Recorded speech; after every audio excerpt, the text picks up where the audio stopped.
शेगाव येथे श्रींच्या प्रगट दिनाचा शताब्दी महोत्सव सुरू होता. माझी पहिली पायी वारी श्रींनीच माझ्याकडून घडवून आणली, आणि तीही अगदी आकस्मिकपणे.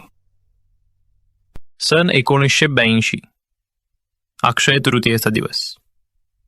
वारी करणं सुमारास मी एका विलक्षण भारावलेल्या अवस्थेत शेगावच्या दिशेनं पायी निघालो.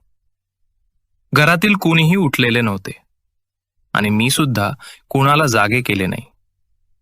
निघाल्यापासून शेगावच्या मंदिरापर्यंत मी दासगणूंनी रचलेले स्तोत्र अखंडपणे वाचत गेलो, आणि त्या दिवसापासून ते स्तोत्र माझ्या मुखोद्गत झाले.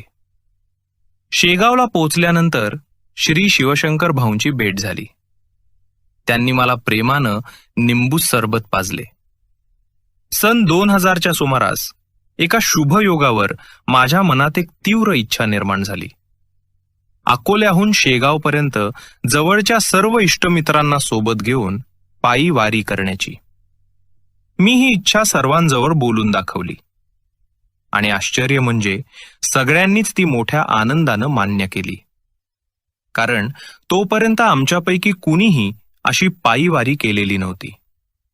गोविंदमणी, रामचंद्र, किशोर वाघमारे, दिलीप वैद्य, किशोर घाटे आणि बापट सर्वजण वारीसाठी आनंदानं तयार झाले. दुसऱ्या दिवशी सकाळी 6 वाजता आम्ही सर्वांनी श्री राजराजेश्वराचं दर्शन घेतले आणि शेगावच्या दिशेनं पायी चालण्यास सुरुवात केली. गायगावपर्यंत आम्ही मोटार मार्गानंच गेलो, पण पुढे रस्त्यालगतच रेल्वे मार्ग होता. रस्त्यानं जाण्यापेक्षा रेल्वे मार्गानं गेल्यास अंतर कमी पडत होते, म्हणून मी आणि त्यावेळी माझ्यासोबत असलेले श्री किशोर वाघमारे रेल्वे मार्गानं जाण्याचं ठरवले. आम्ही रेल्वे मार्गावरून चालायला सुरुवात केली.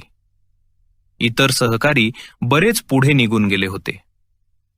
तेथून पारस मार्गे आमचे मार्गक्रमण सुरू झाले. पण ही आमची पहिलीच पायीवारी होती, आणि त्यात रेल्वे मार्गानं चालणं अधिकच खडतर होते. हळूहळू आम्ही दोघेही अक्षरशः बेदम झालो. पाय दुखत होते, पण ते अकरूनही गेले होते. सर्व अंग ठणकत होते. दम लागला होता, आणि शेवटी आम्ही खूप थकलो. नागझरीच्या मोठ्या पुलाच्या थोड्या आधी एका मोठ्या दगडावर आम्ही दोघे बसलो, आणि तितक्यात आमच्या समोर एक उंचपुरे वयस्कर गृहस्थ येऊन उभे राहिले. अंगावर पांढरी धोती, पांढरा कुर्ता, डोक्यावर पांढरा फेटा आणि डोक्यावर एक भले मोठे डाले. त्यांनी ते डाले डोक्यावरून खाली उतरवले. आमची विचारपूस केली, आणि मग त्यांच्या त्या डाल्यातील लाह्या, फुटाणं, शेंगदाणं आणि इतर पदार्थ एका कागदावर काढून आम्हा दोघांनाही खायला दिले. आम्ही खूप थकलेलो होतो, म्हणून ते पदार्थ खाऊ लागलो. पण आजही मला आठवते त्यांची ती नजर, भेदक पण त्याच वेळी अतिशय वात्सल्यानं भरलेली, अतिशय प्रेमळ. ते आमच्याकडे कौतुकानं पाहत होते, काही बोलतही होते. आम्हाला त्या क्षणी त्यांच्यात काही विशेष जाणवले नाही. थोड्या वेळानं ते उठले. आम्ही उठलो. ते आमच्या पुढे काही अंतर चालत गेले, आणि मग त्या सरळ निर्मनुष्य रेल्वे मार्गावर ते अचानक दिसेनासे झाले. आम्ही एकमेकांकडे पाहिले. काय झाले हेच कळेना. त्यानंतर आम्ही रेल्वे मार्गाचा त्याग केला आणि नागझरीच्या नदीत उतरलो. हातपाय धुतले आणि पुढे मार्गस्थ झालो. पण तेव्हा एक विलक्षण गोष्ट जाणवली. आमचा सगळा थकवा पार नाहीसा झाला होता. अंगात एक विलक्षण चैतन्य संचारले होते. असं वाटत होतं जणू क्षणभरापूर्वीचा थकलेला देह आता आमचा राहिलाच नव्हता. It was like getting an electrical shock to energize me, or an injection full of energy, because thereafter the energy was unbelievable. होय, जणू एखाद्या विद्युत प्रवाहाचा स्पर्श झाला आणि अंगातील प्रत्येक पेशी जागी झाली. जणू कुणीतरी अंगात नव्या ऊर्जेचं इंजेक्शनच दिले. क्षणभरापूर्वी ज्यामुळे आम्ही दगडावर बसलो होतो तेच पाय आता नव्या उत्साहानं पुढे चालत होते आणि आम्ही पुन्हा शेगावच्या दिशेनं वेगानं मार्गक्रमण करू लागलो.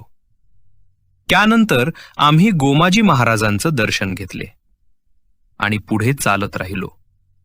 शेवटी शेगाव केव्हा आले हे आम्हालाच कळले नाही.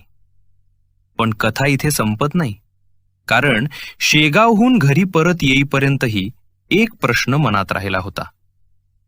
ते गृहस्थ कोण होते?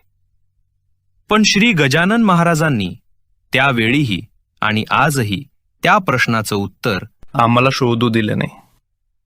मात्र मनाला एक गोष्ट ठामपणे जाणवते, खरोखरच खूप खूप भक्तवत्सल आणि भक्त प्रतिपालक आहेत आपले श्री गजानन महाराज.